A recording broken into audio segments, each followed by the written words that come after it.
আসসালামু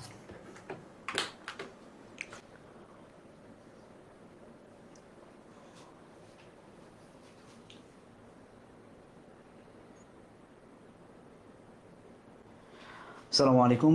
আশা করি তোমরা সবাই আমাকে শুনতে পাচ্ছ, তোমরা সবাই ভালো আছো। আমার শিক্ষার্থী যারা, তোমরা সব কিছু ক্লিয়ারলি দেখতে পাচ্ছ। আমাকে একটু কনফার্ম করবা যে তোমাদের কাছে আমার কথা স্পষ্ট পৌঁছাচ্ছে কিনা এবং আমরা সব কিছু ক্লিয়ারলি দেখতে পাচ্ছি কিনা। আমি একটু আমার এন্ডে চেক করছি, আশা করছি যে ঠিক আছে। তারপর আমরা শুরু করবো। আমরা নিয়মিত তোমাদেরকে যে ফ্রি ক্লাস দেওয়ার চেষ্টা করছি এবং আশা করি তোমরা সবাই আমাকে শুনতে পাচ্ছ। আচ্ছা, ঠিক আছে, আমি আমার এন্ডে শুনতে পাচ্ছি এবং আশা করি যে তোমরাও তোমাদের এন্ডে শুনতে পাচ্ছ। সো যে কথাটা আমি বলছিলাম যে আমরা নিয়মিত চেষ্টা করছি তোমাদেরকে, তোমাদের বিশেষ করে 25 ব্যাচের এবং 26 ব্যাচের যারা আছো, তোমাদের অ্যাডমিশনের প্রিপারেশন শুরু হতে যাচ্ছে কিছুদিন পরে, অর্থাৎ তোমাদের একাডেমির ফাইনালটা শেষ হলে, এইচএসসি ফাইনাল যখন শেষ হবে, 25 ব্যাচের একাডেমিক অ্যাডমিশন শুরু হবে এবং 26 ব্যাচেও তোমরা যারা আছো তোমাদের কিন্তু এখন ফুল সিলেবাস শুরু হয়ে যাচ্ছে ফাইনালি। বা তোমরা কনফিউজ আছো হয়তো যে ফুল সিলেবাস হবে কি হবে না, বাট আলটিমেটলি হয়তো হয়ে যাবে। সো আমরা টেক্সট বইকে খুব একটা গুরুত্ব দিই না অ্যাডমিশনের জন্য। আলটিমেটলি দেখা যায় যে টেক্সট বই থেকে অনেক বেশি প্রশ্ন আসে। সো আমরা ঠিক কোন জায়গা থেকে প্রশ্নগুলো আসে বা কীভাবে হয়, বা টেক্সট বইকে আমরা কীভাবে অ্যাডমিশনের জন্য পড়বো, বা টেক্সট বেসড কীভাবে প্রিপারেশন নেবে অ্যাডমিশনের জন্য, সেই একটা দিক নির্দেশনা তোমাদেরকে আমরা দেওয়ার চেষ্টা করছি লাইভ ক্লাসে। এবং এই ফ্রি লাইভগুলোতে আমরা তোমাদেরকে সেই কয়েকটি বা কিছু প্রশ্ন সমাধান করাবো, বা ঠিক কোন জায়গা থেকে প্রশ্নের সোর্স হতে পারে। আজকে আমি আমার বইয়ের পিডিএফও রেখেছি যাতে করে তোমাদেরকে আমি দেখাতে পারি যে কোন জায়গা থেকে কীভাবে প্রশ্ন হয় সাধারণত। সো তোমরা যারা জয়েন করেছো চেষ্টা করবা যে আমার সাথে উত্তর দেওয়ার জন্য, এবং অবশ্যই প্রশ্নের নাম্বার লিখে ABCD লিখে দেন আমরা উত্তরে যাবো ইনশাল্লাহ। সো আচ্ছা, আমরা আজকে ইউনিট 3 করব মূলত। ইউনিট 3তে আমাদের হচ্ছে তোমাদের অনেক বইয়ে কিছু ডিফারেন্ট আছে। আমরা দেখার চেষ্টা করব যে আমার বইয়ে যেটা আছে সেটা হচ্ছে ম্যানার্স অ্যারাউন্ড দ্য ওয়ার্ল্ড, এইটা। সো ড্রিম হয়তো টাইটেলে ভুল আছে, আমরা একটু চেষ্টা করবো যে ওইটা তোমাদের যার যে ইউনিটেই আছে। নতুন বইয়ে হয়তো 26-এর ব্যাচের জন্য কিছুটা পরিবর্তিত, বাট পুরাতন বই যেটা বা শর্ট সিলেবাসের জন্য যেই বইটা মূলত সিলেক্টেড ছিল, আমরা সেই বইটাকে একটু ফলো করার চেষ্টা করব। আমি যদি তোমাদেরকে আমার এন্ডে যে বইটাকে আমি দেখেছি সেটাকে দেখাই, অর্থাৎ এই বইটাকে যদি তোমরা ফলো করো, অর্থাৎ এই বইয়ের তোমরা যদি চলে যাও একদম, আমি দেখাচ্ছি এই এই ইউনিটটাতে, অর্থাৎ এই যে লাইফস্টাইল, আমাদের যে ইউনিটটা তোমরা দেখতে পাচ্ছ নিশ্চয়ই, দেখা যাচ্ছে ক্লিয়ারলি? আচ্ছা, এই ইউনিটটা অর্থাৎ লাইফস্টাইল ইউনিটটা তোমাদের যাদের যে ইউনিটেই থাকবে সেই ইউনিটটাকে একটু ধরবা। আমরা টেক্সট বই থেকে ধরার চেষ্টা করব যে কীভাবে টেক্সট বই থেকে প্রশ্ন আসে। ওকে, সো প্রথম কোয়েশ্চেন দেখো, find the odd one out, civilized, culture, gentle, haughty. নিচের চারটার মধ্যে অড ওয়ান যখনই আমাদেরকে দিবে যে find the odd one out, আমাদেরকে মনে রাখতে হবে অড ওয়ানকে বের করার সিস্টেমটা হচ্ছে এই চারটার মধ্যে যে কোনো একটা, অ্যাকচুয়ালি এই চারটার মধ্যে থেকে যে কোনো একটা আমরা দেখব তিনটার চেয়ে ব্যতিক্রম, অর্থাৎ তিনটা নট ইকুয়াল একটা, এই জিনিসটাকে আমরা মাথায় রাখবো যে তিনটা সমান, একটা তার সমান, অর্থাৎ হয় অর্থগত দিক থেকে কিংবা পার্সিভ স্পিচের দিক থেকে কিংবা অন্য যে কোনো ফাংশনে তিনটা সিমিলার, একটা অড, মানে ইভেন হচ্ছে না যে নাম্বারটা সেটা। তাহলে আসো, সিভিলাইজড যা, কালচারটা ডেফিনেটলি যার মধ্যে সিভিলাইজেশন মেনটেন করে, যে সিভিক আচরণ যে করে, তিনি নিশ্চয়ই কালচার্ড, আর তিনি জেন্টল হন, ভদ্র হন। একমাত্র আমরা হটি যেটা দেখব সেটা হচ্ছে এইটা উদ্ধত অর্থে খুবই ফিরোশাস, ফিউরিয়াস, ফেরোশাস, এই জিনিস খুবই খুবই অভদ্র, ননসেন্স টাইপের যিনি আচরণ করেন তাকে আমরা হচ্ছে হটি বলি, বা উদ্ধত যিনি আচরণ করেন তাকে হটি বলি। সো এই সিভিলাইজড, কালচার, জেন্টল প্রত্যেকটাই আমরা দেখব যে সিমিলার, বাট হটি এটা হচ্ছে আলাদা। আমরা গত ক্লাসে তোমাদেরকে প্রিভিয়াস ক্লাসে দেখিয়েছিলাম যে কোন কোন জায়গা থেকে প্রশ্ন সোর্স হয়, বা কী কী কী কী সোর্সের প্রশ্ন আছে। তার মধ্যে প্রথম ইম্পর্টেন্ট যেটা ছিল সেটা হচ্ছে ভোক্যাবস থেকে প্রশ্ন আসে, পার্সিভ স্পিচ থেকে প্রশ্ন আসে, সেন্টেন্স প্যাটার্ন থেকে প্রশ্ন আসে, টেক্সট বেসড ইনফরমেশন, আমরা একটা শব্দ তোমাদেরকে টার্ম শিখিয়েছি যে টেক্সট থেকে হুবহু শব্দার্থ তুলে, শব্দার্থ কিংবা প্যাসেজের যে কোনো একটা লাইন হোক তুলে দিয়ে সেটাকে বলে যে এটা পূরণ করো। তার মানে সেখানে আমরা দেখবো গ্রামাটিক্যালি সব কিছুই রাইট, কিন্তু আলটিমেটলি টেক্সটে যেটা আছে সেটা শুধুমাত্র আমাদেরকে পিক করতে হবে, বাদ বাকি সব কিছু অর্থগত দিক থেকে ফাংশনালি যদি রাইটও হয় তারপরেও ছেড়ে দিতে হবে, বিকজ টেক্সটে আমাকে বলেছে যে এটা রাইট, সো আমাকে ওইটাই রাইট নিতে হবে। আচ্ছা, সো প্রথমটা তোমাদের কি অবস্থা? আচ্ছা, রাশেদ, আচ্ছা, তাহিয়া জয়েন করেছে আমাদের সাথে। আচ্ছা, এক নম্বর হচ্ছে ডি। ওকে, ঠিক আছে, ওকে আসেন। তারপর আমরা চলে যাব নাম্বার 2। 2 নম্বরে কি বলেছে?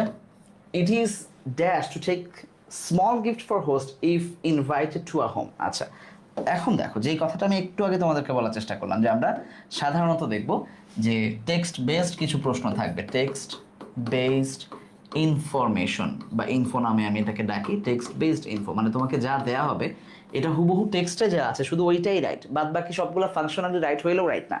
এই প্রমাণটা আমরা এখনই পাবো, খেয়াল করো। আমাকে বলছে it is a dash to take small gift. আচ্ছা, ম্যান্ডেটরি হইতে পারে, এটা একটা কালচার অর্থগত দিক থেকে, এটা কনভেনশনাল, এটা কাস্টমারি। চারটাই আমরা দেখবো যে কাছাকাছি হয়ে যায়। আমি চাইলেই বলতে পারি ইটস আ কালচার, এটা culture to take small gift to host if you are invited. কিন্তু আমরা বইয়ে দেখবো যে বইয়ে যেটা আছে এই ম্যান্ডেটরির মধ্যে, কালচারের মধ্যে, কনভেনশনালের মধ্যে, তাহলে আমরা বই দেখার জন্য কি করব? আমরা আজকে বইটাকে রাখছি যে কোনো না কোনোভাবে আমরা একটু দেখবো যে আসলে বইয়ের ঘটনাটা কি। তোমরা নিশ্চয়ই দেখতে পাচ্ছ, আই গেস ক্লিয়ারলি কি দেখা যায়? এটাকে আর একটু বড় যেন কিভাবে করে ভুলে গেছি। এনিওয়ে আমার মনে হয় যে ক্লিয়ারলি দেখা যাচ্ছে, আমি যদি আর একটু সরে যাই। ওকে, আমরা একটু দেখব। আচ্ছা, কাস্টমারি কথাটাকে কোথায় পাবো আমরা যদি আর একটু পরে চলে যাই, সাউথ আফ্রিকার ইয়াতে যাই, সেইখানে আমরা দেখব যে, অথবা সাউথ আফ্রিকান আমরা একদম গ্রেট ব্রিটেনে চলে যাই।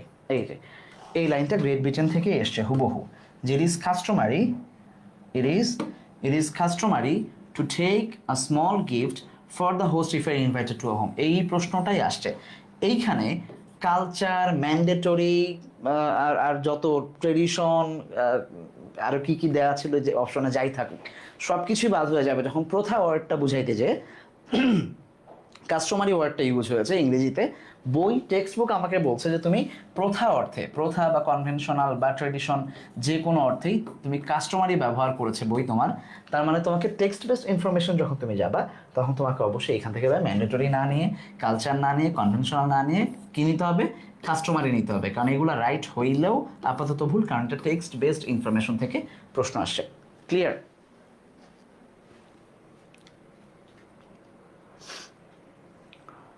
আচ্ছা 2 নাম্বার। আচ্ছা, একজন বলছো এ, জনি।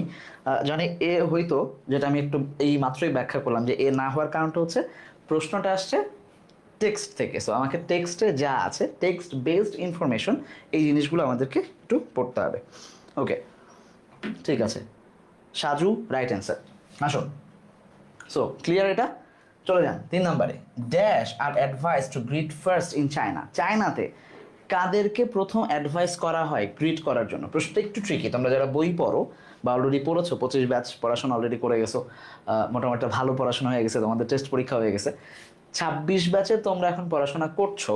সো ওই জায়গাটাতে আমি আমি বলবো যে যদি পড়ে থাকো তাহলে তোমরা দেখবা যে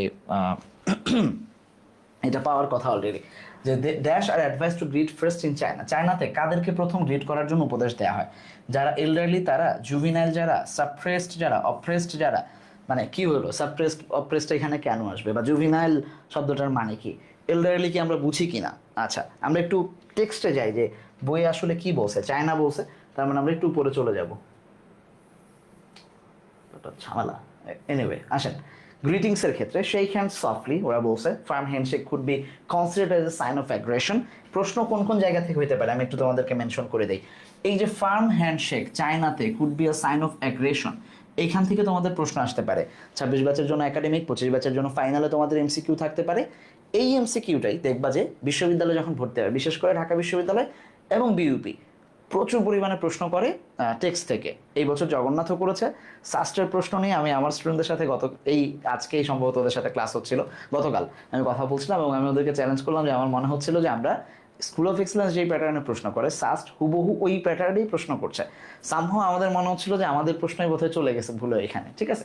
সো এই যে টেক্সট বেসড পড়াশোনাটা, এখান থেকে যে কোনো কিছু হইতে, অ্যাগ্রেশন বানান আসতে পারে, অ্যাগ্রেশনের ভোকাবুলারি আসতে পারে, যে অ্যাগ্রেশন শব্দের আর কি কি সিনোনিম হইতে পারে বা আর কোনটা অ্যান্টোনিম হইতে পারে এইটা, কিংবা ডিরেক্ট সাইন অফ অ্যাগ্রেশন যে বসবে চায়নাতে ফার্ম হ্যান্ডশেক করা, এই তথ্যটা, এই ইনফরমেশনটা ডিরেক্ট টেক্সট বেসড ইনফরমেশন হিসেবে থাকতে পারে। ওকে, তারপর আসেন প্রশ্ন আমাদের এই জায়গা না, এই জায়গাটা হচ্ছে Greet the most senior first, gradually the others. Children are expected to greet you rather than you greeting the children. Okay, এইটা হচ্ছে আমাদের কাছে ইম্পর্টেন্ট, যে তারা ফার্স্টে গ্রিট করবে কারা? চিলড্রেনরা, বাচ্চারা যারা, কিশোর যারা, তাদেরকে আমরা হচ্ছে মানে শেখাই যে তোমরা বড়দেরকে আগে গ্রিট করো। প্রশ্নে আমার চাইছে dash are advice to greet first in China. একটু টেকনিক্যালি প্রশ্ন আমাদেরকে এরকম আসতে পারে, যে হুবহু বই থেকে না দিয়ে বইয়ের আশেপাশে কাছাকাছি জায়গাগুলো থেকে। তোমরা কি অ্যান্সার করছো কেমন? আচ্ছা, তোমরা এখনো কেউ আনসার করো? নাম্বার 3 দেখো, অপ্রেসড আর সাপ্রেসড এখানে কিছু না, এটার সাথে কোনো মানে সম্পর্ক নাই। আমাদেরকে দুইটা জিনিস চাইছে, আইদার এল্ডারলি, যারা বড় এল্ডারলি আমাদেরকে ছোটদেরকে গ্রিট করবে, নাকি জুভিনাইল। তোমরা জুভিনাইল ওয়ার্ডটা পাইছো আবার লেসন ইউনিট 4-এ যখন যাবা অ্যাডোলেসেন্সে, এখানে আমরা দেখছি যে কিশোর বা ছোট বয়সী যারা, তাদেরকে জুভিনাইল বলে। কিশোর কিশোরী এই বয়সটাতে বা অ্যাডোলেসেন্স পিরিয়ডে যারা থাকে, তাহলে তারা এই এল্ডারলিদের যে ছোট, তারা গ্রিট করবে কাদেরকে? যারা যারা আমাদের বয়সে একটু বড়, তাদেরকে গ্রিট করবে যারা জুভিনাইল। ক্লিয়ার? সো এইটা মূলত টেক্সট বেসড ইনফরমেশন। আমরা দেখবো যেটাও টেক্সট বেসড আসছে, বাট একটু ঘুরায় প্রশ্ন করছে, ঠিক আছে? এই ধরনের প্রশ্ন আসতে পারে। Clear? Number 3 B, very good. একজন এই অ্যান্সার দিচ্ছেন, বুশরা। একটু ভেবে চিনতে, ঠিক আছে? আচ্ছা, প্যাসিভ হয়েছে, যদি বলা হয়তো এল্ডারদেরকে দেয়, দেন আমরা নিতাম। আচ্ছা আচ্ছা, এটা আমি জাস্ট কপিও করে নিয়ে আসছিলাম বাই দ্য ওয়ে, যে এখানে যে চিলড্রেনদেরকে এক্সপেক্ট করা হয়।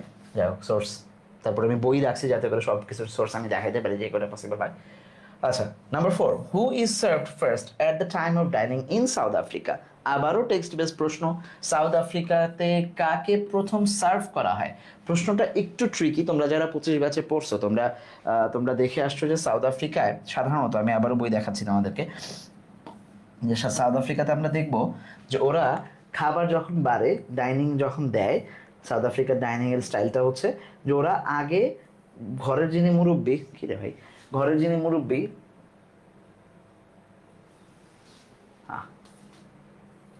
আচ্ছা একটু সময় দাও আমাকে। সাউথ আফ্রিকার ক্ষেত্রে যেটা হয়, তোমাদের মনে আছে কিনা 25 ব্যাচে তোমরা যারা আছো, বা 26 ব্যাচে যদি তোমরা অলরেডি এই চ্যাপ্টার পড়ে থাকো, যে আমরা দেখবো যে সাউথ আফ্রিকার কালচারের মধ্যে, সাউথ আফ্রিকাতে যেটা করে সেটা হচ্ছে যে ওরা গেস্টকে সবার আগে সার্ভ করে, কিন্তু খাওয়া শুরু করে যিনি, তিনি হচ্ছেন মুরব্বী, ঘরের মুরব্বী যিনি, তিনি শুরু করবেন। তাহলে খেয়াল করো যে the guest is served first, প্রথমে গেস্ট ইজ সার্ভড ফার্স্ট, কিন্তু do not begin to it or drink until the oldest man in the table has began. তার মানে পার্থক্যের জায়গাটা এবং রিলেশনটা দেখো। তুমি যদি সাউথ আফ্রিকান কোনো ফ্যামিলিতে তোমাকে দাওয়াত দেওয়া হয়, তুমি XYZ যেই নাম হও তোমাকে সবার আগে তোমার প্লেটে খাবার দেওয়া হবে, বাট ইউ ক্যান্ট স্টার্ট। তোমাকে স্টার্ট করার জন্য অপেক্ষা করতে হবে ওই বাসায় ABC নামের যিনি সবচেয়ে বড় আছেন, হয় বাসার মুরব্বী, হয় দাদু কিংবা বাবা কিংবা চাচা, বা যিনি আছেন টেবিলের হেড যিনি, তিনি যখন শুরু করবেন তখন you are allowed to start, but before that তোমাকে সবার আগে সার্ভ করা হবে। তাহলে প্রশ্ন দুইটা, সাউথ আফ্রিকায় কে সবার আগে খাবার শুরু করে টেবিলে, সেটা একটা, আর কাকে সার্ভ করা হয় খাবার, সেটা আরেকটা। তাহলে আমরা দেখি যে প্রশ্ন চাইছে কোনটা আমাদেরকে, who is served first. Okay, serve করা হয় কাকে সেটা চাইছে, তাহলে যিনি গেস্ট তাকে সার্ভ করা হয়, আর যিনি ওল্ডেস্ট তিনি স্টার্ট করেন খাবার। হ্যাঁ, তিনি সাধারণত স্টার্ট করেন, আর তারপরে গ্র্যাজুয়ালি বাচ্চারা তাদের সাথে খায়, এবং শেষে মহিলারা খায়। আমাদের দেশে কালচার যেরকম অনেকটা সেরকম। আচ্ছা, 4, এই তো 4A আর B দুইটাই দিছেন। আচ্ছা, এই যে সবাই ভুল করছেন, সবাই আনবিলিভেবলি, সবাই, একজন মাত্র আনিকা সরকার ও রাইট করছে। এবার আসফিয়া ঠিকঠাক লিখছেন। আচ্ছা, বাদ বাকি যে ফারুক কিংবা অন্য যে কেউ, আপনারা শুরুতে যারা অ্যান্সার দিচ্ছেন, আপনারা প্রশ্নটা পড়েন নাই। দেখেন, পারা জিনিসগুলো এইভাবে আপনারা ভুল করে ফেলবেন। হঠাৎ করে মনে হবে যে আমি তো প্রশ্ন পড়ছি কোথাও না কোথাও, ওই এখানে ছিল গেস্ট এল্ডার, দাগায় ফেললাম মনের ঝোঁকে, বাট তুমি দাগায় দেখলা যে সর্বনাশ হয়ে গেছে। চাইছিল তো আরেকটা প্রশ্ন, আমি তো উত্তর দিছি আরেকটা, ঠিক আছে? এই জিনিসগুলো আমরা একটু টেকনিক্যালি হ্যান্ডেল করার চেষ্টা করবো, যে আমরা আমাদের যেই এক্সাক্ট ক্লুটা প্রশ্নে দেওয়া আছে, কি পয়েন্ট যেটা দেওয়া আছে, সেই কি পয়েন্ট আমরা ধরতে পারছি কিনা, অ্যান্সারটা সেভাবে করতে পারতেছি কিনা। আসেন, good. Number 5, politely refusing a gift before accepting it is a norm in dash. আচ্ছা, গিফটের ক্ষেত্রে কোন দেশে পোলাইটলি রিফিউজ করা পোলাইটলি রিফিউজ করা গিফটকে বিফোর অ্যাকসেপ্টিং ইট কোন দেশে বা কোন কালচারে এটা একটা নর্ম। আচ্ছা, তোমার জন্য সহজ হয়ে যায় যদি তুমি বই পড়ো, জাপানিজ কালচার এবং বাংলাদেশি কালচার সম্পর্কে তোমাদেরকে বইয়ে বলেই নাই, সো আউট 1 নাম্বার কথা। যদিও বাংলাদেশ জাপান ফ্রেন্ডশিপ খুব লম্বা, বাট আমরা দেখব যে এটা আউট। তাহলে থাকে কি সাউথ আফ্রিকা এবং চাইনিজ। আচ্ছা, আমরা দেখবো একদম প্রথমেই বইয়ে যদি তুমি পড়ো যে এই জিনিসগুলোকে একটু ভালো করে পড়বা, গিফটের ব্যাপারে তাদের শুধু বার্থডেতে কী দেয়, ক্রিসমাসে কী দেয় সেই ব্যাপারে কথা ছিল সাউথ আফ্রিকায়। চাইনিজ কালচারে আমরা দেখছি যে গিফটের ব্যাপারে খুব বিশদ বর্ণনা দেওয়া আছে, যে 2 হাতে গিফট দিতে হয় বা নিতে হয়, রিসিভ করতে হয়, ডু প্রেজেন্ট অ্যান্ড রিসিভ দুইটাই। Politely refusing a gift before accepting it is norm in China's.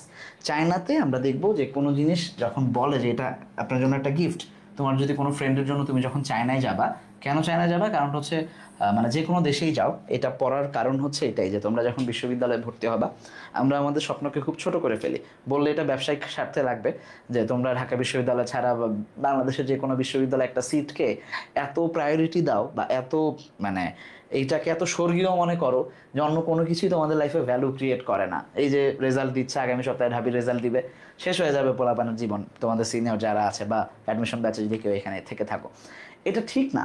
কারণটা হচ্ছে তোমার পৃথিবীটা না অনেক বড়, তুমি যদি ঢাকা বিশ্ববিদ্যালয়ে না পড়ে বাইরের যে কোনো বিশ্ববিদ্যালয়ে যাও, ঢাবির চেয়ে র্যাঙ্কিংয়ে ভালো যে কোনো বিশ্ববিদ্যালয়ে যাইতে পারবা। জাস্ট ঢাবির চিন্তাটা ছেড়ে দাও, দিয়ে দেখবা যে অন্য কোনো বিশ্ববিদ্যালয়ে চলে গেছো। তখন সেই জায়গায় তুমি যদি ব্রিটেনের কোনো বিশ্ববিদ্যালয়ে যাও, মিডল ইস্টের কোনো বিশ্ববিদ্যালয়ে যাও, সৌদি আরব কিংবা অন্য কোনো কোথায়, কিংবা চায়না যাও পড়াশোনা করতে, সেইখানে যদি তুমি কিছু ফ্রেন্ড বানাবা যাদেরকে তুমি যদি কিছু একটা গিফট দাও, ওদের কথা না না না থাক থাক থাক, আমাদেরও কালচার এটা আছে। বাট তুমি দেখবা যে তুমি যদি চাইনিজ কাউকে গিফট দাও, তারা প্রথমে রিফিউজ করবে যে না না না না থাক থাক থাক, কী দরকার। তার মানে এই না যে সে নিতে চাচ্ছে না, তার মানে হচ্ছে এটা যে তাদেরকে আরেকবার সারতে হবে। So don't be discouraged when someone initially refuses your gift, কারণ সে এটা নর্মালি তার নর্মস দেখাচ্ছে। সো এটা চাইনিজ কালচারে আমরা দেখবো যে চাইনিজ কালচারে এটা খুব মানে পরিচিত, তার মানে সাউথ আফ্রিকা হচ্ছে না। Number D, Chinese culture. Okay, এখান থেকে আরও প্রশ্ন হইতে পারে, সেটা হচ্ছে রিফিউজিং এখানে কী হিসাবে বসছে, অ্যাকসেপ্টিং কী হিসাবে বসছে, বিফোর এখানে কোন ফাংশন করতেছে, এগুলাকে দেখবেন বাসায়, এগুলো হোমওয়ার্ক, ঠিক আছে? এগুলো আমরা ক্লাসে বিস্তারিত আলোচনা করবো ইনশাল্লাহ। তোমরা যারা আমাদের ব্যাচে ভর্তি হতে চাও, আমাদের ক্র্যাশ কোর্স যাচ্ছে চবি খুব খুলনা বিশ্ববিদ্যালয়, রাজশাহী বিশ্ববিদ্যালয়ের জন্য, আমি সেটা নিয়ে পরে আসছি। আর যারা অ্যাডমিশন একাডেমিক 25 ব্যাচের আছো, তোমরা চাইলে আমাদের সাথে আমাদের ফাইনাল রিভিশন কোর্সে ভর্তি হতে পারো, দুটো নিয়ে পরে আলোচনা করছি, আগে ক্লাস করে চলেন। The reason why people from Middle East exchange gifts are, আচ্ছা, মিডল ইস্টের লোকজন তারা কেন গিফট আদান প্রদান করে, এটা খুব কমন তাদের মধ্যে গিফট দেয়া। মিডল ইস্টের কালচার কিছুটা আমাদের কালচারের মতো, ইন্ডিয়ান বা সাবকন্টিনেন্টের যে কালচার, আমাদের বাঙালির যে কালচার, যে আমরা কোনো জায়গায় গেলে সবসময় গিফট নিয়ে যেতে পছন্দ করি। কেউ আমাদের বাসায় আসলো গিফট নিয়ে আসে, আমাদের খুব ভালো লাগে। হ্যাঁ, মিষ্টি টিষ্টি নিয়ে আসে মানুষজন, যারা মিষ্টি পছন্দ করেন আমার মতো, তাদের ভালো লাগে না, মনে হয় যে একটু ঝাল নিয়ে আসলে কী হইতো, হ্যাঁ অন্য কিছু নিয়ে আসতেন, কেন মিষ্টি ভাই, ঠিক আছে? আর যারা মিষ্টি পছন্দ করে সাইব ভাইয়ের মতো, তারা বা সাকিবের মতো, তারা দেখবে যে আসলে মেহমান আসে না কেন বাসায়, মিষ্টি টিষ্টি আনে না কেন, এরকম অবস্থায় থাকে। এনিওয়ে, সো এখানে to show honour to the host, আচ্ছা একটা 2 নম্বর হচ্ছে power, aristocracy and honour, okay. To show care, sympathy and heartiness, আচ্ছা। To show love, gratitude and respect. আচ্ছা, প্রথমে আমরা একটু মানে প্যাসেজটা দেখে আসি যে আসলে কী অবস্থা তাদের, কেন তারা মানে তাদের এইখানে কি বলছে যে তারা কি চায় আসলে। গ্রেট ব্রিটেন, তারপরে হচ্ছে এই তো Middle East, gifts are given frequently to show love, একদম প্রথমে বলে দেয় আছে, আমাদের কষ্ট করতে হচ্ছে না। লাভ, গ্র্যাটিটিউড অ্যান্ড রেসপেক্ট, খেয়াল করো, যদি এটা নাও থাকতো, যদি প্যাসেজে অল্প একটু শুধু লাভ বলা থাকতো বা গ্র্যাটিটিউড বলা থাকতো, কিংবা 2টা বলা থাকতো যে কোনো এক অপশনগুলোর মধ্যে, বা একটা বলা থাকতো, তখন আমরা কিভাবে নিতাম? তখন আমরা জাজ করতাম বাদ বাকি অপশনগুলো দিয়ে। শুধু কি যিনি হোস্ট তার প্রতি সম্মান দেখায় কেউ গিফট নিয়ে যায় পৃথিবীতে? কোনোদিন আজ পর্যন্ত হয়েছে? হয় না। পাওয়ার দেখানোর জন্য, অ্যারিস্টোক্রেসি মানে সম্ভ্রান্ত পরিবারের তুমি, তোমার সম্ভ্রম দেখানোর জন্য কি কেউ আজ পর্যন্ত কোনোদিন গিফট নিয়ে যায়? যায় না। তাহলে কেয়ার, সিম্প্যাথির জন্য নেয়, কিন্তু হটিনেস, একটু আগে আমরা হটি শব্দের একটা অর্থ পরে আসছি, ঔদ্ধত্য দেখানোর জন্য, যে তোমার নিয়ে একটা মিষ্টির বটলা নিয়ে এরকম ফালাই দিলা, নেন আপনি খান, এই আচরণ কেউ করে না। সো মানুষ কি করে? সাধারণত মানুষ ভালোবাসা প্রকাশ করে, গ্র্যাটিটিউড দেখায়, রেসপেক্ট দেখায়, এই জিনিসগুলোর জন্যই সাধারণত আমরা গিফট নিয়ে যাই। হ্যাঁ, সো এটা বইয়ে হুবহু দেয়া আছে, না হইলেও আমরা বাদ বাকি প্রসেস মানে অপশনগুলো থেকে ইলামিনেশন প্রসেস ফলো করে আমরা এই অপশনটা যে রাইট সেটা নিতে পারতাম। ওকে, আচ্ছা number 6 D, very good. 6 Tasnim Al Rifat, D Tahiya, D Saju, D number. Okay, তার আগে মোহাম্মদ মারুফ এবং ছোয়া, ভেরি গুড। আচ্ছা number 7, the decent expression if you need to go to the bathroom during a meal. খাওয়ার সময় তুমি ডাইনিংয়ে আছো কোথাও, কোনো রেস্টুরেন্টে কিংবা কোনো পার্টিতে ওয়ার হোয়াটএভার, তুমি বসছো ফ্রেন্ডদের সাথে একসাথে, হঠাৎ তোমাকে যদি ওয়াশরুমে যেতে হয়, রেস্টরুমে যেতে হয়, তখন তুমি কি এক্সপ্রেশন ইউজ করবা? দেখি এটা তোমরা আগে পারো কিনা, তারপরে আমি তোমাদেরকে দেখাচ্ছি। যদি বইয়ে কেউ পড়ে থাকো সেটা পারবা, বাট ইউজুয়ালি তোমরা কি মনে করো যে হঠাৎ করে কি বলবা, can I please go out, আমাকে একটু বাইরে যেতে পারি, বলবা? নাকি বলবা যে excuse me I'll be right back, একটু আমাকে একটু ক্ষমা করেন আমি আসতেছি, অথবা may I seek you permission to go to restroom, আমি কি একটু ওয়াশরুমে যাওয়ার বা রেস্টরুমে যাওয়ার অনুমতি পেতে পারি আপনার কাছ থেকে, কিংবা sorry I am leaving for 2 minutes, 2 minute then আমি আসতেছি, নাও লাগতে পারে 2 মিনিট, আবার বেশিও লাগতে পারে। সো আমরা অ্যাকচুয়ালি আমরা কোনটা বলবো দেখি। আচ্ছা 7, আচ্ছা সাজু বলছো বি, বি এই এ এ সব পারে পোলাপান, তানহা বি। আচ্ছা ঠিক আছে, ভেরি গুড। এইটা আসছে থেকে, এটা খুব একটা মানে কি বলবো, এটার যে খুবই উইয়ার্ড একটা জায়গা থেকে প্রশ্ন আসে। গত বছর আমি একটু ইন্টারেস্টিং স্টোরি বলি, যে 23 ব্যাচে এই এই লেসনের আমি শুধু এই প্রথমটুকুই পড়াইছিলাম, হ্যাঁ, জোর দিয়ে। বাদ বাকি আর কিছু পড়ানোর ইচ্ছা হয় না, আমার মনে হয়েছে যে এগুলো আর বাদ বাকি কিছু লাগবে না। মজার ব্যাপার হচ্ছে এই যে ভদ্রলোক ইনকাম, হ্যাঁ, এই ভদ্রলোক, ইনি একটা আর্টিকেল লিখছেন এইখানে, হ্যাঁ, মিস্টার ইনকাম, যে টেবিল ম্যানার কেমন হইতে পারে। এই জায়গা থেকে 23 ব্যাচে প্রায় প্রশ্ন আসছে হচ্ছে 6টা না 7টা, এবং এই বছরও প্রশ্ন আসা মানে কন্টিনিউয়াস আসতেছে। এই যে দেখে 1 নম্বরে বডি ল্যাঙ্গুয়েজ কী হবে, তুমি কখন যাবা, কি করবা, হ্যাঁ, মানে কোন জিনিসটা কতটুকু নিবা, এখানে মানে এনাফের ব্যবহার আছে, কমপ্লেক্স সেন্টেন্সের ব্যবহার আছে, হ্যাঁ, কারো বাসায় যেয়ে যখন তুমি কিভাবে করবা, কিভাবে খাবা, এই জিনিসগুলা, ঠিক আছে। আচ্ছা এইখানে এই যে এইখানে বলা আছে, if you need to go to bathroom, যদি তোমার বাথরুমে যেতে হয় during your meal, you don't need to ask for permission, তোমাকে পারমিশন চাওয়ার কোনো দরকার নাই। You also don't need to say where you are going, তোমার বলারও দরকার নাই যে আমরা 2 মিনিট দেন তো ভাই আসতেছি, কিচ্ছু দরকার নাই। Best way just say excuse me I'll be right back, জাস্ট বলো যে আমি আসতেছি, just and leave quietly and without disturbing others, তুমি এবার ফিরেও আসো। এই যে ভদ্রলোক এই আমাদেরকে টেবিল ম্যানার হাবি যাবি শিখাইছেন, এখানে আরও আছে এই পরের গল্পে, খুব অসাধারণভাবে এখান থেকে ছোট ছোট ছোট ছোট প্রশ্ন বিউপিতে গত বছর আসছে, এবং এই বছরও সেই ধারাটা মানে চলছে, এবং আমার বিশ্বাস যে 25 ব্যাচ 26 ব্যাচ এইগুলো আরও আরও বেশি হবে। মানে এখনকার বিশ্ববিদ্যালয়ের প্রশ্ন যারা করছেন তারা মানে খুব খুব সিনিয়র না, মানে খুব বুড়ো মানুষজন না, সো তারা আগের কালের ট্র্যাডিশনাল যে প্রশ্ন, সেই প্রশ্নের বাইরে এসে টেক্সট বইয়ে ফিরতেছেন সবাই, কারণ এইটাই তাদেরকে অনুপ্রাণিত করতেছে নতুন নতুন প্রশ্ন বের করার ক্ষেত্রে। সো তোমরা যদি, আচ্ছা নাহার রহমান বি, বুশরা বি, ওকে ঠিক আছে, বি এটা সবাইরই ঠিক আছে, তার মানে আপনারা এগুলো ভালো করে পড়ছেন। Number 8, I know sometimes manners and etiquette seem arbitrary. Here are the word arbitrary. Arbitrary মানে কি? এটা জাস্ট ভোক্যাবস থেকে আসছে।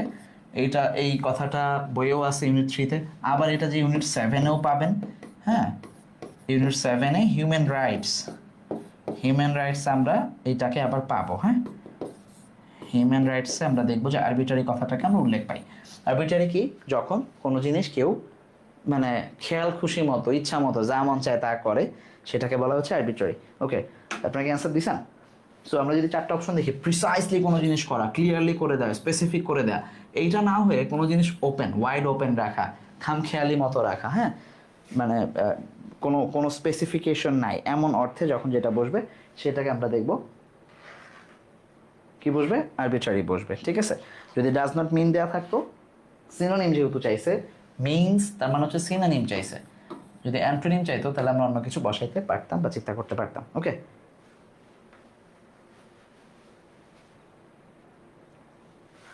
ঠিক আছে, ওকে গুড। আচ্ছা জনি, ভেরি গুড। গ্রন্থিক লিখছেন এটিকেট, ও আচ্ছা গ্রন্থিক সম্ভবত আগের অ্যান্সার দিছো। আচ্ছা অবাধ, open, very good Tasnim, nice. Asfiya, okay ঠিক আছে। সো চলেন নাম্বার 9, দ্য কারেক্ট স্পেলিং, নিচের কোনটা spelling correct, A B C D. আচ্ছা নেসেসিটি আচ্ছা, নেসেসিটি বানানে প্রথম কথা হচ্ছে ডাবল এস থাকবে, কিন্তু সি একটা।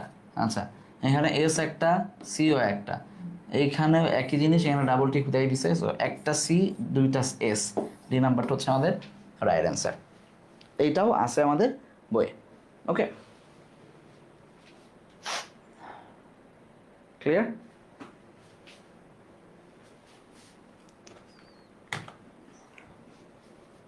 নেসেসিটি, হ্যাঁ।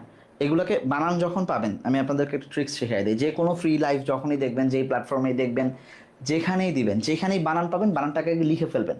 তাতে করে দুইটা কাজ হয়, একটা হচ্ছে আপনি শিওর থাকেন যে বানান ঠিক আছে, দুই নম্বর হচ্ছে আপনার বানানটা আরেকবার প্র্যাকটিস হয়ে যায়। সো এই অভ্যাসগুলো একটু করবেন। এবিসিডি না লিখে, এই যে একজন লিখছেন রিফাত, আচ্ছা তুমি তো অ্যাডমিশন ব্যাচের স্টুডেন্ট, নেসেসিটি সানজানা লিখছেন, হ্যাঁ, এরকমভাবে লিখে ফেলবেন। গুড। আচ্ছা, নাম্বার 10। আচ্ছা, নাম্বার 10-এ যাওয়ার আগে যেটা আমি বলছিলাম যে আমাদের যারা 25 ব্যাচে আছো, তোমাদের জন্য ফাইনাল প্রিপারেশন ব্যাচ চালু হয়েছে স্কুল অফ এক্সেলেন্সের পক্ষ থেকে, যেখানে আমরা এইচএসসি এবং আলিম যারা এবার 25 ব্যাচে পরীক্ষা দিবা তাদের জন্য পুরো আর্টসের সাবজেক্টগুলো, অর্থাৎ মানবিকের যে সাবজেক্টগুলো আছে, প্রত্যেকটা বিষয়ের একটা ফাইনাল প্রস্তুতি তো আমাদের সাথে হয়ে যাবে, যেগুলো আমরা অ্যাডমিশন বেসড, অ্যাডমিশনকে টার্গেট করে করতেছি, যেখানে তুমি অ্যাডমিশন একটা বেসমেন্ট তৈরি হয়ে যাবে তোমাদের। ইংরেজি এবং বাংলার জন্য প্রায় 60টা করে ক্লাস, 60+ দুই পেপার মিলে। তার বাইরে সমাজ বিজ্ঞান কিংবা ইতিহাস কিংবা অর্থনীতি ভূগোল যা যা আছে তোমাদের সব কিছুই পড়াবো আমরা। এর বাইরে যারা আলিমে আছো, তোমাদের এই সাবজেক্টগুলোর পাশাপাশি যা যা সব কিছু মিলবে, তার বাইরে ফিকা, বালাগাত, মান্তিক, আরবি প্রথম দ্বিতীয়, কোরআন হাদিস সহ যতগুলো সাবজেক্ট আছে সবগুলোই আমরা পড়াবো তোমাদের। অলরেডি এই কোর্স চলমান, সো তোমরা যদি ভর্তি হতে চাও দ্রুত ভিজিট করো bdsoi.com এই ওয়েবসাইটে, অথবা আমাদের পেজে নক করতে পারো। আচ্ছা, number 10, they are aware of. আচ্ছা, এইটা হচ্ছে একটা নিয়ম। আচ্ছা, হোয়াট থেকে আসছে, হোয়াট সবগুলাতেই হোয়াট আছে। আমরা দেখতে পারবো যে যেহেতু বাক্যের প্রিন্সিপাল ক্লজ, এখানে একটা ফাইনাইট ভার্ব আছে, এটাই প্রিন্সিপাল ক্লজ। যখন প্রিন্সিপাল ক্লজ বসতেছে তার সাথে যখন সাবঅর্ডিনেট ক্লজ বসবে, কখনোই সাবঅর্ডিনেট ক্লজে প্রশ্নবোধক হবে না। সো এই যে প্রথম বাক্যে যে প্রশ্নবোধক বসছে, বসার কোনো অপশনই নাই। এবং এইখানে ওয়ার্ডটা বসছে হচ্ছে রিলেটিভ প্রোনাউন হিসেবে। যখন রিলেটিভ প্রোনাউন হিসেবে বসবে, তখন আমাদেরকে কী করতে হবে, রিলেটিভ প্রোনাউনের পরে আমাদেরকে হচ্ছে সাবজেক্ট প্লাস অক্সিলারি এইভাবে আগাইতে হবে, প্রথমে অক্সিলারিও দেওয়া যাবে না। আচ্ছা, তাহলে যে এখানে আর আসছে, ডু আসছে, তাহলে এগুলো কি ভুল। এই যে আর, এই যে ডু, এরা ভুল, কারণ অক্সিলারি সামনে আসছে। তাহলে এই যে সাবজেক্ট, তারপর অক্সিলারি, তারপর হচ্ছে ভার্ব। সো ডি নাম্বারটা হচ্ছে আমাদের কাঙ্ক্ষিত রাইট অ্যান্সার। ক্লিয়ার? বুঝছেন?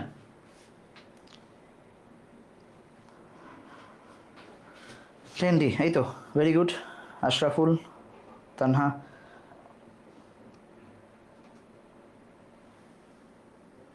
আচ্ছা, ডরিমনও ক্লাস করতেছে, বা কি যুগ আসলো, হ্যাঁ, ডরিমন এবার এইচএসসি ক্লাস করে, ইংরেজিটাও দ্বিতীয় প্রথম পত্র। আচ্ছা, আসেন নাম্বার 11 চলে যাচ্ছে। 11-এ they use to dash using sign language. আচ্ছা, দে ইউজ টু ড্যাশ, আচ্ছা দেখি করেন। ইউজড আছে, এরপরে ডি আছে, ডি থাকলে যেন কি হয় বলেন ঝটপট। এটা আমি অ্যান্সার দিব না, এটা আপনাদের পারা উচিত, ঝটপট বলবেন, আমি সরে গেলাম। হ্যাঁ, they use to dash sign language. আচ্ছা, তারা কমিউনিকেট করতো সাইন ল্যাঙ্গুয়েজ ইউজ করে, হ্যাঁ।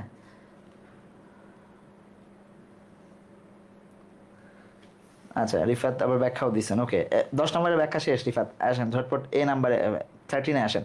সাজু বলছেন এ, তানহা বলছেন সি, বাদ বাকি সবাই সি। আচ্ছা, ভার্বান আইএনজি দিচ্ছেন, কেউ কেউ জাতি বিভক্ত হয়ে গেছে। আচ্ছা, ইউজ টু, আচ্ছা ইউজ টুর আগে যদি be use to, get use to, become use to এগুলো থাকে, বি এর জায়গায় অন্যান্য যে কোনো কিছু, বি ভার্বের অ্যামিজার ওয়াজওয়ার যদি থাকে, বা বি নিজে থাকে, তখন আমরা হচ্ছে, আমরা নিয়মটা মনে আছে কিনা আমাদের, আচ্ছা আমি একটু নিয়মটা দেখাই তোমাদেরকে। নিয়মটা ছিল এরকম যে বি অথবা, মানে বি এর মধ্যে আছে am, is, are, was were যা আছে, ঠিক আছে, এগুলা, তারপরে use to, become use to, become used to, get used to, এইগুলো যদি থাকে এটার সাথে আমরা দেখব যে আমরা কি বসাইছি, ভার্ব ওয়ান প্লাস আইএনজি বসাইছি। নর্মালি আমরা যখন লিখব তখন ইউজ টুর সাথে সবসময় কি বসে, verb one. I use to go, I use to play, এই জিনিসগুলা বসে। ঠিক আছে, সো এইটা যখন থাকবে তখন আমরা হচ্ছে কি ব্যবহার করব, ইউজ টু থাকলে ভার্ব ওয়ান ব্যবহার করব। বাদ বাকি যদি be use to, become use to, get use to এগুলো থাকে তখন আমরা হচ্ছে ভার্ব ওয়ান আইএনজি ব্যবহার করবো। তাহলে চলুন প্রশ্নে ফিরি। প্রশ্নে যদি ফিরি, আসেন, they use to dash using sign language, কি আছে? তাহলে be use to, become use to কিছু আছে? নাই, নর্মালি ইউজ টু আছে। তাহলে আমাকে কমিউনিকেটিং, কমিউনিকেট, বি কমিউনিকেট কিছুই না বসে নর্মালি সি নাম্বারটা বসবে, কমিউনিকেট। সো যারা সি নাম্বার দিচ্ছেন তাদের ঠিকঠাক, যারা এ নাম্বার দিছিলেন তারা হয়তো খেয়াল না করে দিয়ে দিচ্ছেন বি বিকাম ইউজ টু না দেখে। ওকে, ঠিক আছে। আসেন number 12। Number 12, one of the most common dash to meditation। আচ্ছা, এইটা যখন এটার আগে ধরেন এই যে ভার্ব ওয়ান আইএনজি বসে, এরকম আরো টু এর পরে ভার্ব ওয়ান আইএনজি বসে, এরকম আরো কিছু ছিল না? এটা কি মনে আছে আমাদের? জাস্ট মানে যেহেতু গ্রামারের রুলস চলে আসছে, সবসময় এই কাজগুলো করবেন। যখনই কোনো নিয়মকে পাবেন তার আশেপাশের নিয়মগুলোকে একবার একটু দেখে চেক করে যাবেন, তাতে করে আপনাদের হচ্ছে ওই প্রসেসটা রেডি হয়ে যাবে। বলেন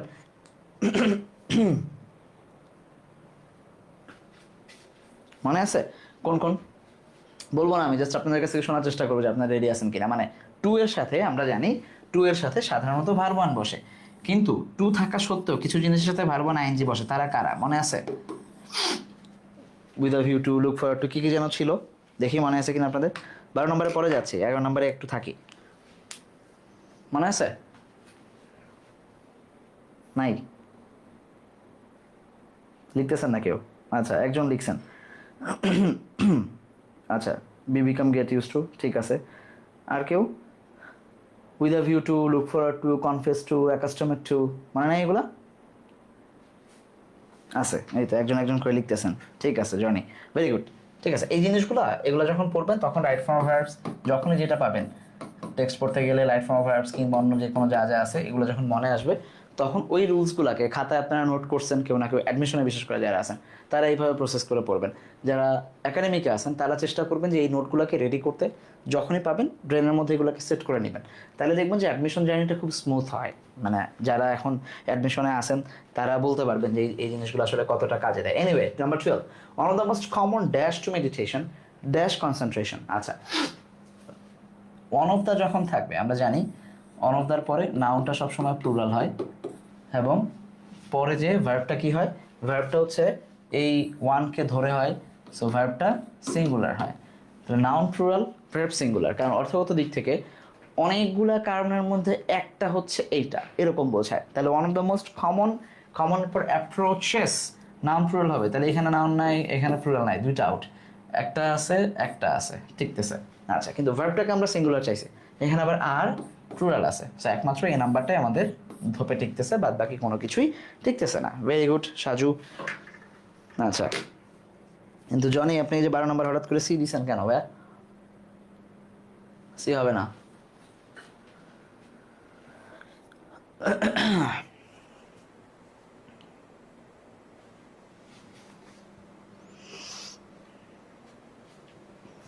আচ্ছা, আলহামদুলিল্লাহ সব মনে আছে, ভেরি গুড, আল্লাহ বরকত দিক এই মনে থাকার।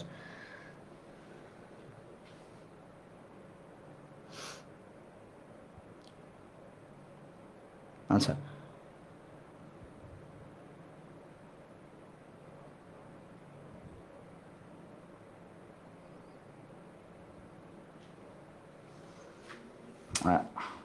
দাঁড়ান আমি আপনাদের কমেন্ট পড়তে পারতেছি না হঠাৎ।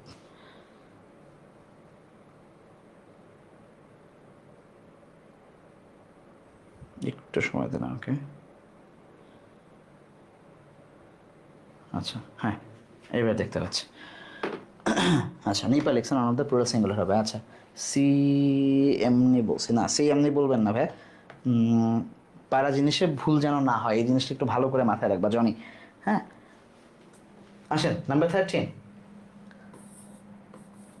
The more customer buys the dash profit is. Customer যত বেশি কিনবে প্রফিট তত বেশি হবে। কোথায় আছে এটা? ঝটপট ঝটপট চলেন আমরা এটা দেখে আসি। এটা আমাদের হচ্ছে এদিক দিয়েই যাই। এটা হচ্ছে আমাদের এই যে স্পেন্ডিং নামে একটা ইয়া ছিল সম্ভবত, সেইখানে এই যে স্পেন্ডিং এসে আমরা দেখতেছি যে এই যে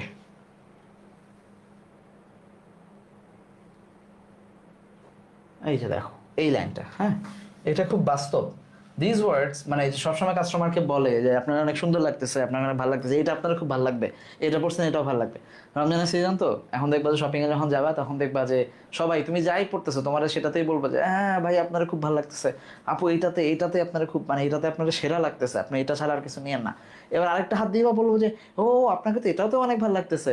এই যে কথাগুলো মানুষ বলে কারণ তারা চায় যে তুমি ফিল করো যে এটা তোমার আসলে ভালো লাগতেছে, তাহলে তুমি নাও। কারণ যত বেশি তুমি নিবা, please customer, as customer buys, the more a customer buys the higher the profit is. যত বেশি তারা কিনবে তত তাদের প্রফিট হবে।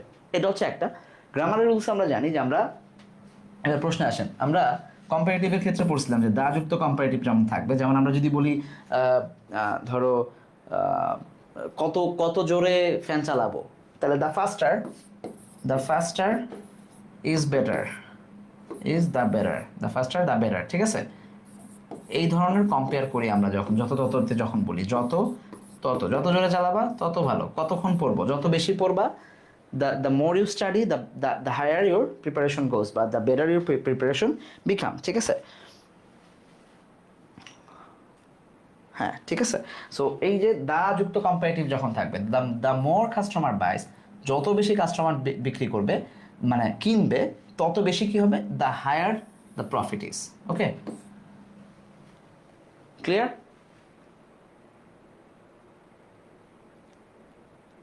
ঠিক আছে, ওকে, এটা ক্লিয়ার সবার কাছে? আচ্ছা, দেখা হবে। চলেন number 14, it is customary to take small gift for the host. The word customary একদম প্রথম দিকে যখন আমরা পড়ছিলাম, কাস্টমারি ওয়ার্ডটা ব্রিটেন গ্রেট ব্রিটেনে আমরা দেখব ব্রিটিশ পিপল যারা, তারা তাদের জন্য এটা কাস্টমারি যে তারা কোথাও যাওয়ার আগে একটা গিফট হাতে নিয়ে যায়, বিশেষ করে ফুল। এটা মানে ফ্লাওয়ার গিফট দেয়া এটা খুবই কমন একটা অ্যাপ্রোচ ব্রিটিশ কালচারে বা ওয়েস্টার্ন কালচারে। হ্যাঁ, এবং সেখানে আমরা বিস্তারিত পড়ছি, ওইখানে আর যাচ্ছি না, আমরা ওগুলো ক্লাসে আলোচনা হয়েছে। আসেন তাহলে এইখানে কাস্টমারি ওয়ার্ডটা কী হিসাবে ব্যবহৃত হয়েছে? এক্সেপশন এক নম্বরে, ট্রেডিশন দুই নম্বর, কস্টিউম, আচ্ছা, আর একটা হচ্ছে রেয়ার। রেয়ার শব্দটা হচ্ছে যেটা খুব মানে সেলডম পাওয়া যায়, যে জিনিস খুব খুব অ্যাভেলেবল না। তো এটা তো আসলে অ্যাভেলেবল কোনো কিছু না, এটা তো খুব প্রচলিত, চলে, খুবই খুবই কী বলবো এটাকে, যে অ্যাভেলেবল বা খুবই ট্র্যাডিশনাল, খুবই কনভেনশনাল একটা ওয়ে, তাহলে রেয়ার হচ্ছে না। কাস্টমারি, এই কাস্টমারি থাকলে যে কস্টিউম মিলবে, এটা কস্টিউম হচ্ছে কোনো ড্রেস। আচ্ছা, এক্সেপশনটা অনেকটা রেয়ারের মতোই, এই ব্যাপারটা আমি খেয়াল করে নিই আগে, যে এক্সেপশন একটা রেয়ার, যে এটা খুব হঠাৎ করে পাওয়া যাচ্ছে না, মানে খুব পৃথক কিছু বা আলাদা ডিফারেন্ট, হ্যাঁ এরকম কিছুই না। আমরা দেখব ট্রেডিশনাল, যেটা কাস্টমারি এটা হচ্ছে ট্রেডিশন, ভেরি কনভেনশনাল, হ্যাঁ, যেই জিনিসগুলা কালচারাল বা কাস্টমারি, এই জিনিসগুলোকে আমরা ব্যবহার করি। সো কাস্টমার হচ্ছে গতানুগতিক বা tradition. Very good, very good. আরে আমি ব্যাখ্যা দেওয়ার আগে আপনারা সবাই অ্যান্সার দিয়ে দিচ্ছেন, দ্যাটস নাইস। আচ্ছা, আচ্ছা, number 15, dash is the frequent result of eating junk food. Junk food খাইলে, আরে আচ্ছা এখানে প্রশ্ন ভুল আসছে,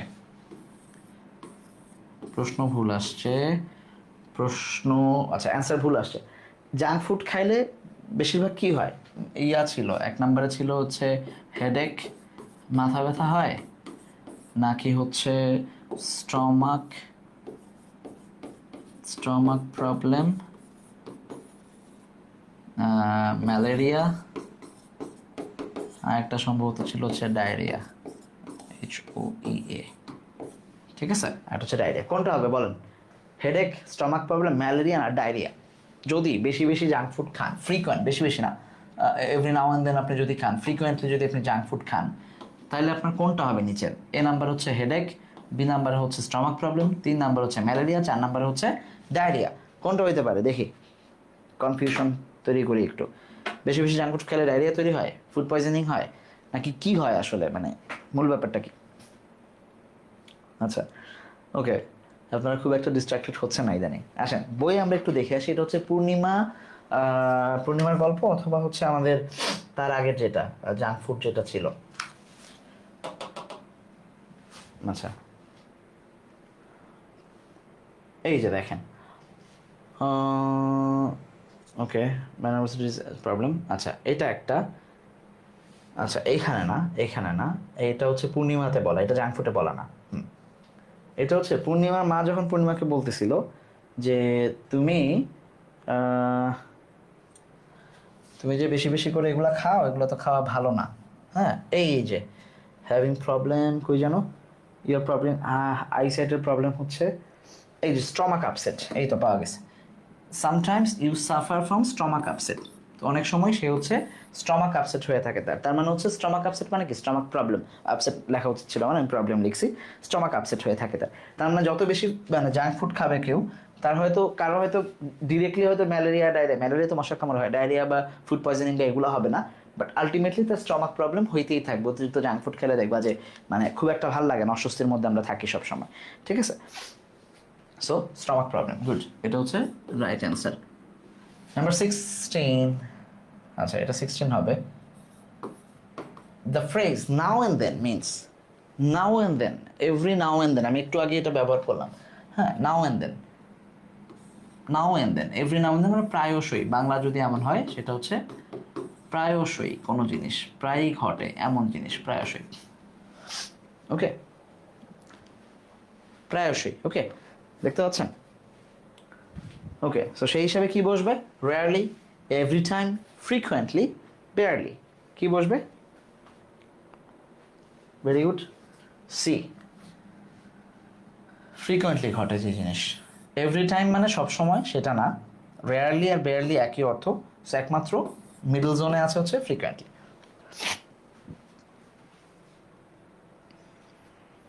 ওকে, ভেরি গুড তাসনিম, নিপা, মোহাম্মদ মারুফ, আহা,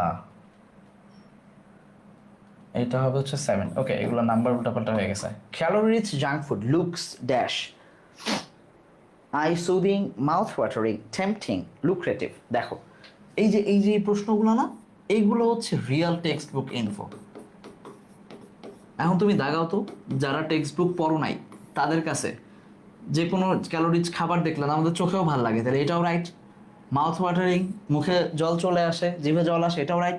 টেম্পটিং, দেখলে মনে হয় যে খাই খাই, যা টেম্পটিং তাই লুক্রেটিভ, খুবই খুবই মুখরোচক, প্ররোচক, যে আমারে বলতেছে খাও খাও, ডাকতেছে, আমি খাইতে যাই না, খাবার আমারে ডাকে, ঠিক আছে? এরকম যাদের অবস্থা হয়, চারটাই রাইট। তাহলে আমি যাব কোথায়? যাবা হচ্ছে এই যে এইখানে text book info. Text based info যখন আসবে তখন আমরা দেখবো যে এই যে এখানে মাউথ ওয়াটারিংটা বলা ছিল, যেগুলা দেখলে মনে হয় ক্যালোরি রিচ, যেগুলো এগুলো হচ্ছে মাউথ ওয়াটারিং হবে, মুখরোচক হবে। কোথায় আছে আমরা যদি একটু দেখে আসি, এই গল্পেরই সম্ভবত পরে, এই যে এইখানে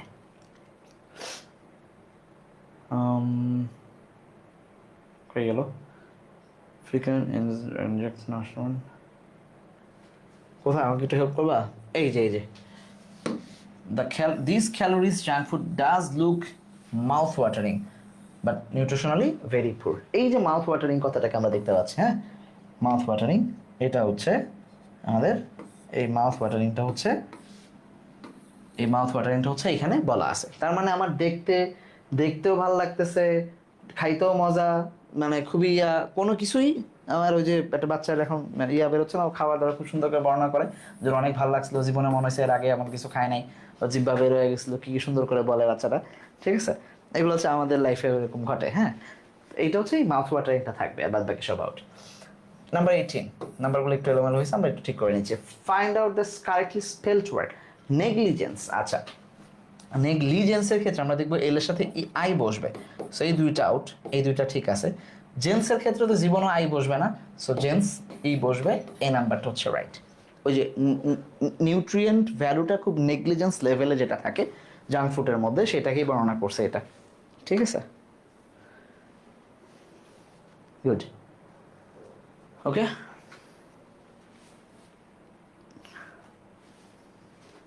আচ্ছা, ক্লিয়ার। আসেন নাম্বার 20 নাকি 19, ওকে। It creates a situation of calm and quiet order, a bridge between mind and body. Here the word bridge refers to, আচ্ছা এটা মেডিটেশন থেকে আসছে, বুঝছো? ফিটনেস যেটা ছিল আমাদের মেডিটেশন, সেইখানে একটা লাইন ছিল এরকম যে এটা creates a situation of calm and quiet order, খুবই খুবই শান্ত, নিশ্চুপ, স্নিগ্ধ বা নীরব একটা অবস্থা তৈরি হয়। আলহামদুলিল্লাহ, সরি। এটা কি সিইউর জন্য? এটা সব কিছুর জন্য রে বাবা। সিইউর জন্য কালকে প্রশ্ন সমাধান হবে সন্ধ্যার পর।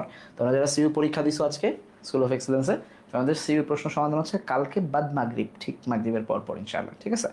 আমরা একটু আগে নিয়ে আসছি, রাতে আবার ফিটনেস যেহেতু থাকবে তোমাদের, আমরা ঠিক মাগরিবের পর শুয়ে বসে একটু প্রশ্ন সমাধানটা দেখে নিব, তারপরে তারাবিতে চলে যাবে ইনশাআল্লাহ। 7টায় কালকে ক্লাস হবে ইনশাআল্লাহ। আচ্ছা, তাহলে এইটা বডি এবং মাইন্ডের মধ্যে একটা ব্রিজ তৈরি করে। তাহলে ধরো এটা তোমার বডি, হ্যাঁ, হিউম্যান বডি এটা, হ্যাঁ, নর্মালি ধরে নাও যে এটা একটা কারো, আচ্ছা ধরো এটা কারো বডি, এইটার সাথে ভেতরে যে মাইন্ড থাকে আমাদের, যে ব্রেইন বা ব্রেইনে যে কাজ করে, যে হ্যাঁ, এই ব্রেইনটা বডি এবং মাইন্ডের মধ্যে যে একটা ব্রিজ তৈরি করলো, তার মানে কি শর্টেন করলো, ডিস্টেন্স বাড়াইলো, ব্রডেন করলো, কিছুই না, কানেকশন তৈরি করলো, দ্যাটস ইট। মানে জাস্ট নর্মালি একটা ওয়ার্ড দিছে আর কি, যেটার মধ্যে সিমিলারিটি খুঁজতে হবে। Very very very easy.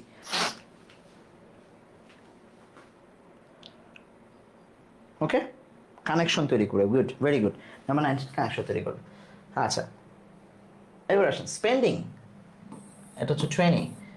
Spending is a part of our life. The word spending এখানে কি অর্থে ব্যবহৃত হয়েছে? স্পেন্ডিং আইএনজিওয়ালা যখন যে কোনো জিনিস থাকবে, আইএনজিওয়ালা ভার্বকে আমরা কি কিভাবে পড়ছি চলেন একটু মনে করে আসি। ভার্ব ফোর নামে আমরা এগুলাকে ডাকি। ভার্ব ফোর হচ্ছে ভার্বের সাথে আইএনজি করবে, যেমন গোয়িং, ওয়াকিং। আরেকটা কি পড়লাম? স্পেন্ড থেকে ভার্ব ওয়ান আইএনজি, স্পেন্ডিং, রাখলাম সবগুলার একসাথে।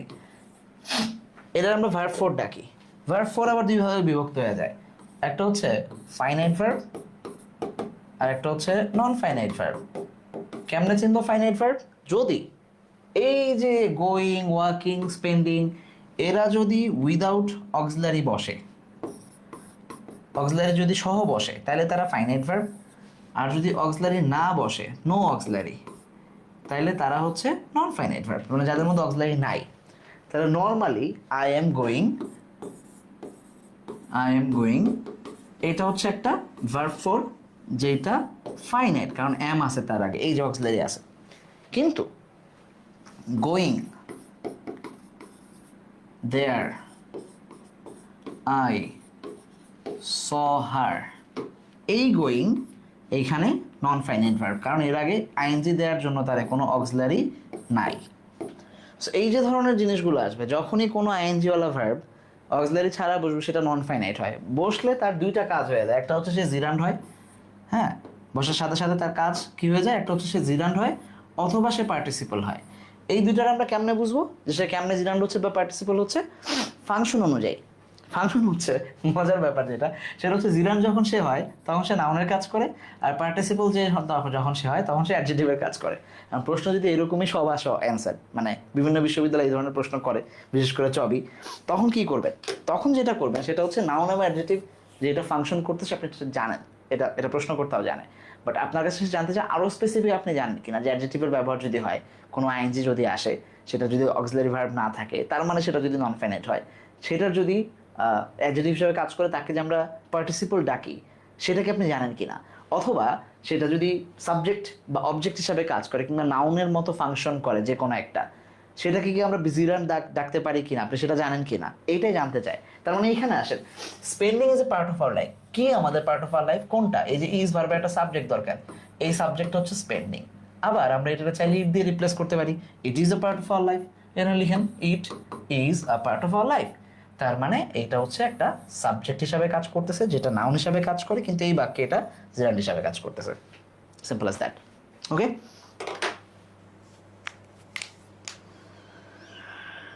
আচ্ছা, গুড, ভেরি গুড। আরে আমার তো ব্যাখ্যা করলাম, শুধু শুধু সময় নষ্ট করলাম, তোমরা সবাই অ্যান্সার দিয়ে দিয়েছেন। Nice, very nice. আসেন, number 21, spending credit card is dash like a lot. Using credit card, sorry, using credit card is dash taking a loan. Credit card ব্যবহার করাটা লোন নেওয়ার মতো ধার। আর ধারের চক্রটা মনে আছে কিনা, ক্লাসে পড়াইছিলাম যারা অ্যাডমিশন ব্যাচে আছেন। ধারের চক্রটা হয়, ধরো তুমি কারোর কাছ থেকে ধার নিলে এই মাসে, তারের টাকাটা দিলা হচ্ছে পরের মাসে বি এর কাছ থেকে নিয়ে, তারপরের মাসে বি কে টাকা দিলা সি এর কাছ থেকে নিয়ে, সি কে টাকা দিলা ডি এর কাছ থেকে নিয়ে, 4 মাস পরে আবার তুমি এর কাছে ফিরলা যে আমার টাকা দেন না কিছু, কারণ তোমাকে ডি কে টাকা দিতে হবে। আবার বি এর কাছে গেলে এর টাকা দিতে, সি এর কাছে আসলে বি কে টাকা দিতে, ডি এর কাছে গেলে আবার সি কে টাকা দিতে। এই যে তুমি সারা বছর চলতেছে এই ধারের চক্র, এইটা হচ্ছে মানে ঋণের দুষ্ট চক্র, ঠিক আছে? ডেট ট্র্যাপ বলি আমরা এটাকে। এই ডেট ট্র্যাপ নিয়ে তোমাদের এই বইয়ে আছে। ও, এটাতে অপশন ভুল দেয়া। Okay, sorry. ঠিক আছে, এখানে কি বসবে শুধু সেটা বলো। Like is like taking loan. Okay, হ্যাঁ লাইক বসবে, এখানে ভুল আছে। এখানে হয় লাইক অথবা অ্যাজ অথবা সিমিলার, এই তিনটা ছিল আর কি, অথবা ডিতে ছিল নান। তাহলে ইজ সিমিলার, সিমিলারের সাথে যদি হইতো তাহলে আমাকে টু ব্যবহার করতে হইতো, is similar to taking a loan, অথবা is as taking a loan. As খুব একটা বসে না, নান বসবে না, কারণ লাইকটা যথারীতি আছে, সো এটা বসবে। আমি খেয়াল করি না যে অপশন ভুল আছে, সরি। লাইক হবে, গুড। ঠিক আছে, হুমায়রা এবং Saju, printing mistake, typing mistake actually.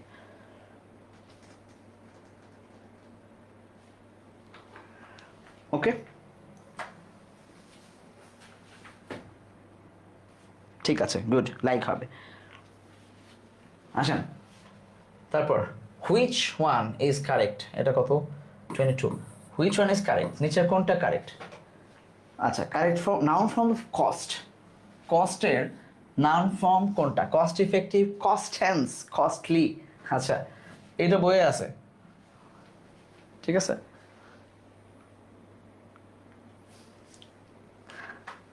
আচ্ছা,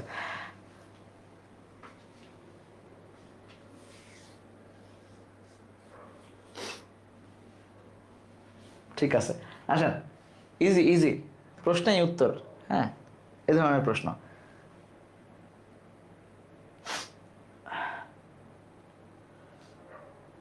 এটা আছে হচ্ছে এই সাউথ আফ্রিকার ইয়াতে, কালচারে, যে তারা they divide the cost of a gift, সেটা ভাগাভাগি করে তারা নিজেদের মধ্যে। তাহলে কস্ট হচ্ছে নাউন হিসাবে বসে। উত্তরে এই অপশন নিজেই এই হিসাবে বসেছে। কস্ট ইফেক্টিভ কিছু না, কস্টলি যায় না, এটা অ্যাডভার্ব হইতে পারে। কস্টেন্স বলতে কিছু নাই, আমি জানি না আজ থাকলেও। কস্ট নিজেই হচ্ছে নাউন ফর্ম, ঠিক আছে।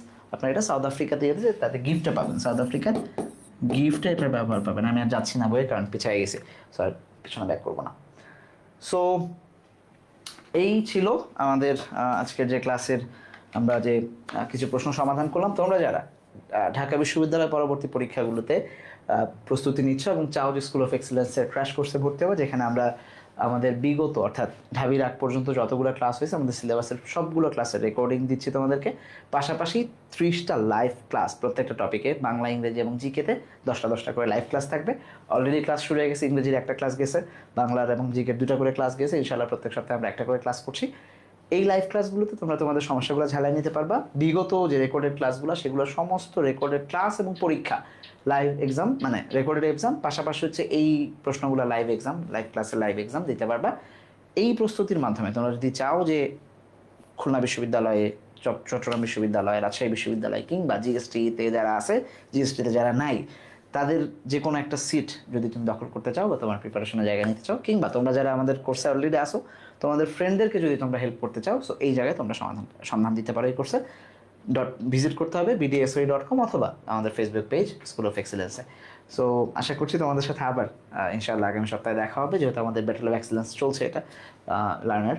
সো একাডেমিক এবং অ্যাডমিশনের ক্লাস নিয়ে খুব দ্রুতই আবার আগামী সপ্তাহে দেখা হচ্ছে। তার আগ পর্যন্ত ভালো থাকো, সুস্থ থাকো। রোজার দিন যারা স্টুডেন্ট, আমি সবসময় বলি যে তোমাদের মূল ইবাদতের জায়গা রোজা ফরজ, নামাজ ফরজ, তারপরে সবচেয়ে বড় ওয়াজিব জায়গাটা হচ্ছে তোমাদের পড়াশোনা এই মুহূর্তে। সো একটু ভালো করে পড়াশোনা করো। দেশের এখন যে অবস্থা, সেই অবস্থায় সবচেয়ে বড় অবদান তোমাদের রাখা উচিত, এবং তোমাদের পড়াশোনার মাধ্যমে তোমাদের একটা জায়গায় যাওয়া উচিত যেখানে তোমরা তোমাদের মতকে জানাতে পারবা, জাতির গঠনে তোমরা তোমাদের অবদান রাখতে পারবে, এবং দেশের পরিবর্তনে তোমরা তোমাদের উল্লেখযোগ্য ভূমিকা রাখতে পারবা। সো পরের সপ্তাহে দেখা হওয়ার আগ পর্যন্ত ভালো থাকো, সুস্থ থাকো, পড়াশোনার মধ্যে থাকো। আবার দেখা হচ্ছে। আসসালামু আলাইকুম।